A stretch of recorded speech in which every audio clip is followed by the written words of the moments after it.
Hello and welcome to the debate. I'm Marcia Hashemi. Thanks so much for being with us. Well, more than 2 years into the Syrian crisis, now the situation just continues to get more complex with more players playing more roles. Now we have the Kurdish entrance into the game, which is starting to play a more critical role. Kurdish fighters have been fighting al-Nusra, and they have also fought the Syrian military earlier. We will be looking at the growing Kurdish role in the struggle in Syria as they seek to have an autonomous region of Syria for themselves. Who is really behind this newest scenario? Turkish-Syrian border. The sound of gunfire is heard from the town of Tel Abyad, the Syrian side, where new clashes have erupted between Kurdish militants and Takfiri insurgents. The fighting has reportedly spread to insurgent-held areas of northern Syria. Reports say the two sides have agreed to call a ceasefire, under which they would exchange prisoners. The Kurds have freed a commander of the militants. The Kurdish militants are affiliated to the Democratic Union Party that's linked to Kurdistan's Workers' Party in Turkey.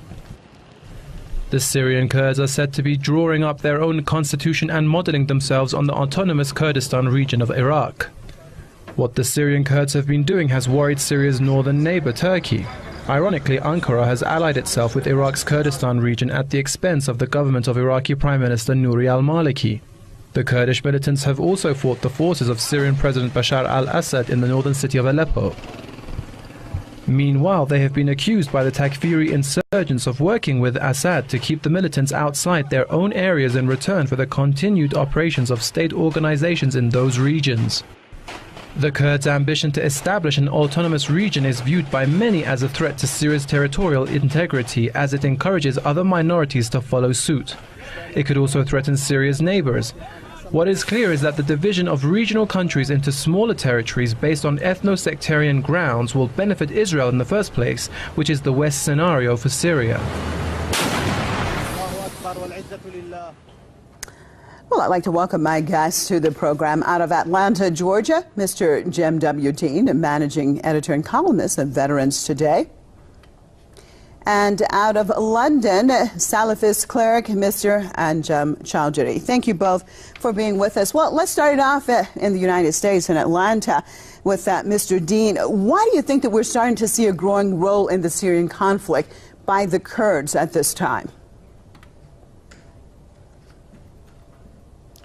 Well, I'm not surprised because you've had a lot of major developments with some of these ongoing battles with the Kurds, particularly with their Iraq basically coming to an arrangement with them to try to end the long-standing, never-ending fights going on there.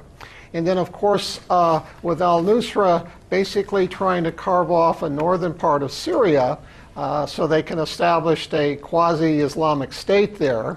That's going to run head-to-head against the Kurds, because these Islamist radical crazies, they don't respect or honor anybody's rights, interest, or whatever. Once they get control, it's going to be rule by the knife and getting your head chopped off if they have any problems with you. Okay, well, Mr. Chowdhury, let me get your perspective right now. Why do you think we're seeing a growing role by the Kurds now? Well, it's no surprise really that the followers of Abdullah Öcalan, which is what they are looking for a nationalistic state in this region, which they want to call Kurdistan. And they've been oppressed for a long time. They were oppressed under Saddam Hussein, and of course they're oppressed now in Turkey as well. So they're looking for some kind of justice. But the point Muslims are concerned, the followers of Abdullah Öcalan are communist for us, and therefore we don't consider this a fight between Muslims. Okay, we've to establish the Sharia. If this is correct, you know, if they're fighting Jabhat al-Nusra, there is no surprise, because they don't want the Sharia there in the first place. They want a nationalistic state. All right, well, Mr. Dean, do you believe that the Kurdish group is actually being encouraged from the outside to do what they are doing? I wouldn't say so, because they haven't really been encouraged by anybody for a long time. They are a very nationalistic people. One of the last really long-standing victims of the British Empire when they set up these states, they made sure that different ethnic groups were thrown in together, so there would always be tensions there, because they tend to rule their colonies even after they pulled out by the divide and conquer method. So they could always pit groups against each other, and it would be easier to manipulate them. And the West is still trying to do that now, and we're very concerned, and we think a lot of it is being manipulated for benefits of the West, so they can justify military presence and consider threats there where they're actually manipulating and creating themselves. What about that, Mr. Chowdhury? What kind of impact do you think that the Kurdish group could actually play in the Syrian crisis? Well, you know, I think that everybody agrees that there are many factions already in Syria. I mean, a recent report from America said there were over 1,000 different groups. So there's bound to be fighting internally between people vying for some kind of leadership or some kind of role, you know, in the outcome. Everybody knows that Bashar al-Assad is going to be removed. You know, he can't survive after having killed over 100,000 people, you know, in Syria. Therefore, the question is, what is the end game?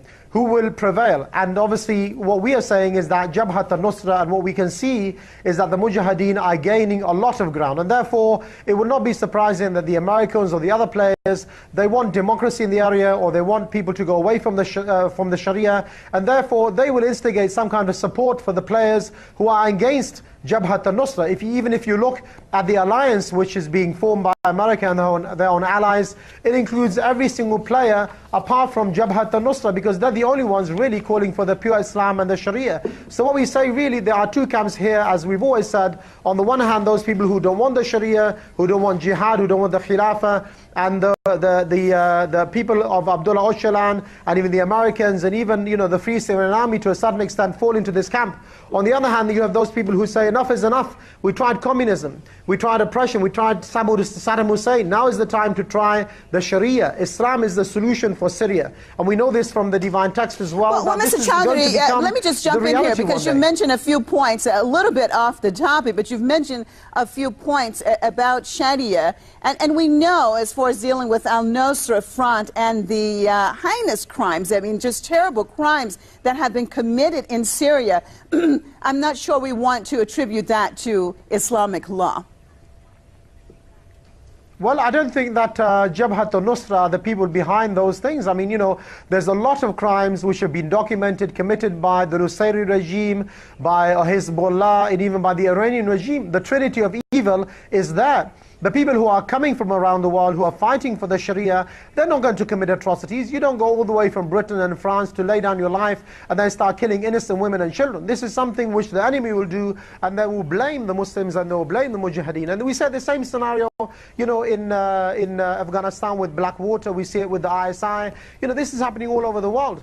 Okay, what about that, Mr. Dean? Mr. Dean in Atlanta, as far as what our guest in London is saying and the crimes that we have seen, he said obviously groups don't come from the other side of the world to go and commit crimes, but how do you see that, especially if they're getting paid? Well, of course they do. I mean, it's a ridiculous statement. The whole complete reversal Assad has had with support inside Syria is that all these outside groups have recruited thieves and murderers and drug smugglers from all over the planet, including your typical young teenagers looking for something to do. And the brutality of these Muslim terrorists who are amongst, there's nobody that can hold a candle to them in terms of cruelty, because there's nothing more cruel than a religious terrorist who feels he's doing God's will. And what's happened now is the al-Nusra people have everybody in Syria so scared about what's going to happen to them if they win. Even opponents of Assad are backing him now, because the big enemy is the Sharia crazies. And Assad will win in 2014 when they have another election. He's going to win by a landslide. So really what we're seeing is Islam has been carjacked by the radicals, and they have a lot of operatives in the media. Even some of the Western intelligence agencies who are trying to stir things up are seeing to it that a lot of them get a lot of media publicity, which we're very suspicious about. Okay, what about that, Mr.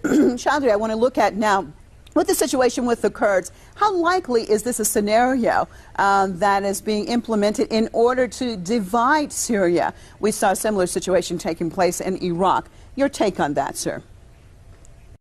Yeah, definitely, it's a very hard task for the Mujahideen and, in fact, anyone who's trying to gain some kind of interest and role in Syria at the current time. And there are so many players. We've already talked about the Free Syrian Army, we talked about Hezbollah, the Assad regime, and obviously Jabhat al-Nusra. And therefore, it's going to be a long, drawn-out battle. And we know this from the hadith, from the narrations of the Prophet, that there will be a huge massacre in the area. But if I can just come back slightly to what the gentleman said, if we look in our own history, for over 1,300 years, the Sharia was implemented across the whole of this region.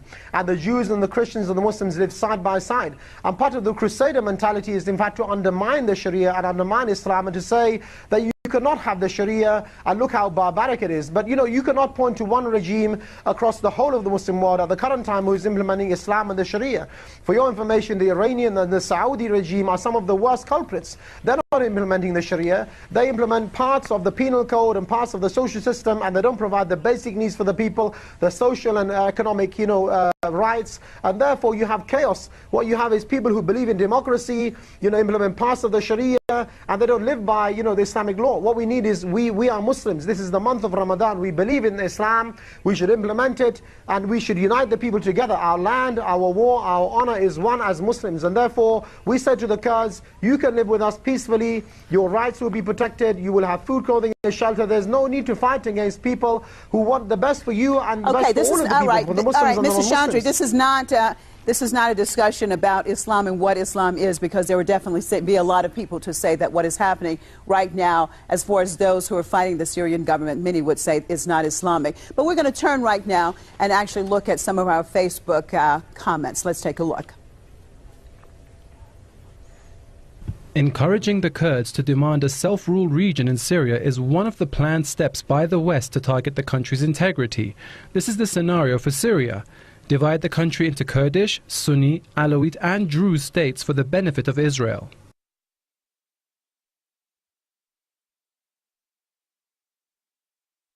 What's really worrying is that those who were oppressed one day now turn out to be oppressors when they come to power. I think the Kurds in Syria are doing multiple jobs: fighting the insurgents to please the US and the Syrian government, cooperating with Iraq's Kurds to give them access to the Mediterranean Sea, and annoying Turkey to get more benefits from the PKK rebels. It is the same game Iraq's Kurds have played. Well, what about that? Let me turn to Mr. Dean. In general, when we're looking at this situation, who actually benefits from this type of division? Would it not be, for example, like the Israelis, if the Kurds really were able to actually get that separate region, trying to basically separate Syria? Who benefits from this? Well, the Israelis have been a player in this. They were planning to use Kurdish air bases for their attack on Iran. Israeli commandos have been training some of the Kurdish paramilitary people. They've been training them in security. So Israel's had definitely a very big footprint there, because Israelis are very, very good at exploiting divisions amongst people. So that's a concern.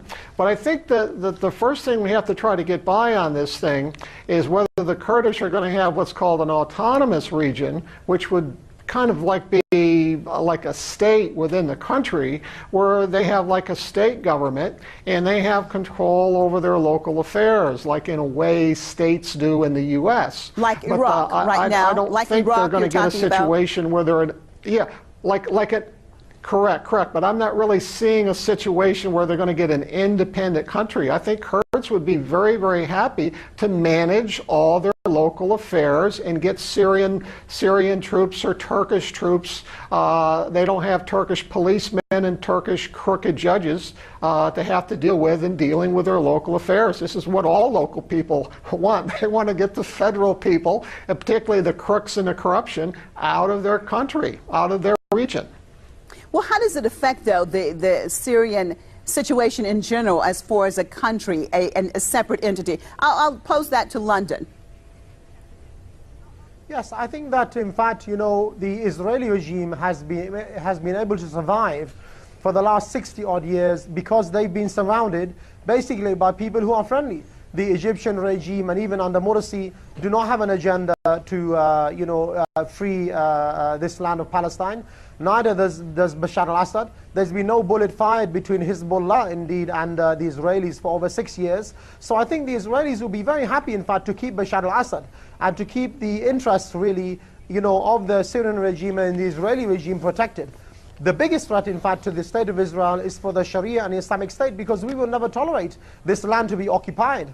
And once we gain power, which we will in the region, I believe the jihad will then turn towards Israel. So they are very keen, I think, to maintain the status quo, have Hezbollah in Lebanon, have Bashar al-Assad, their friend in Syria. I don't think that they are very, very threatened at all, as long as they see that their interests are being protected because Bashar al-Assad is in place, or Ahmadinejad, or even Hezbollah. I think it's a big lie to say that these people are fighting against Israel. The people who are really fighting are those people who want an Islamic State, who believe in the jihad, free from any nationalism, and who really have been saying for the last 60 or 70 years that the Israeli regime have no right to exist. Of course, Mr. Chowdhury, you're saying that. Let me just jump in here, because you're saying that, but it is interesting, of course, as we know, that al-Queda has never attacked any Israeli interests. But now going back to Atlanta, Mr. Dean, do you consider the growing activity by the Kurds? I'll come back to you. I will come back to you, London. Back to Atlanta. Do you consider the growing activity? She's trying to talk to me now. Go ahead. Do you consider the growing activity in the situation in Syria by the Kurds, is it dangerous? Do you see it as being a dangerous movement that is taking place or not? I don't really think it is. I think the Kurds, obviously, some resolution is going to have to be made. I think they deserve, like any people, to have autonomous control over what they're doing. But just taking a look at the jihadi, the al-Queda, al-Nusra people that's supposed to bring this nirvana of Sharia law, they're completely exposed now as having carjacked Islam. These are nothing but cruel, vicious people who are using religion like it's always been, whether it's crusaders or Islamists, basically to control and have a vicious regime. And the Kurds know this now, and the Kurds are going to fight. They're not going to put up with that. If they've been fighting the Turks and the Syrians and the Iraqis for decades and decades and decades, they're sure going to fight a bunch of religious Islamic extremists. What about that, Mr. Chowdhury, going back to you with the situation in Kurds, because we know that they have been fighting al-Nusra, but supposedly what we're hearing is that there has been a ceasefire and some agreement between the two groups today. Your take, sir?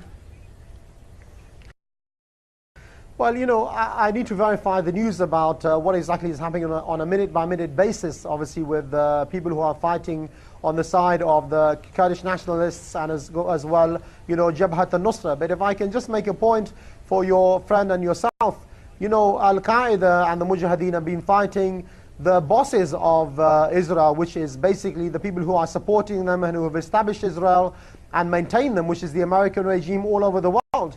And it's completely, ironic that your friend in Washington is talking about, hegemony and murder, and yet the biggest criminals and the biggest murderers in the world are the American regime. They slaughtered, over 100,000 people in the first week in the war in Iraq. Through the carpet bombing in Afghanistan, they bombed large areas. They've killed over 4,000 people by their own admission via drones, innocent men, women, and children, and they continue to slaughter on a large scale. The only people who have used weapons of mass destruction like, nuclear bombs are the American regime, against the Japanese. So they can't talk about people who are, bloodthirsty and have blood on their hands. They're the biggest criminals in the world today, and their own puppet is the Israeli regime. So if you hit the master, you will affect as well the puppet. So, people are fighting against Israel. They're fighting against their own interests, and the people who are looking after their interests, which is the American regime and their own allies. Well, Mr. Dean, how do you see the situation playing it out right now with the situation happening right now with the Kurds? We've seen, basically, it seems playing both sides of the spectrum. We earlier saw the Kurds actually fighting the Syrian government forces. Now we have seen them fighting al-Nusra forces. And now there seems to be a ceasefire between al-Nusra and the Kurds. What do you think that the bottom line is? Basically, are they supporting or are they opposed to either side, or basically is it just a separate agenda?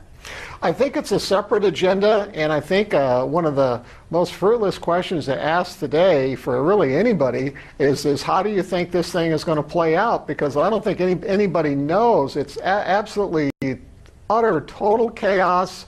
You have all the old animosities now superimposed by a whole bunch of new ones that are being created. Including those that said they were carrying the banner for pure Islam.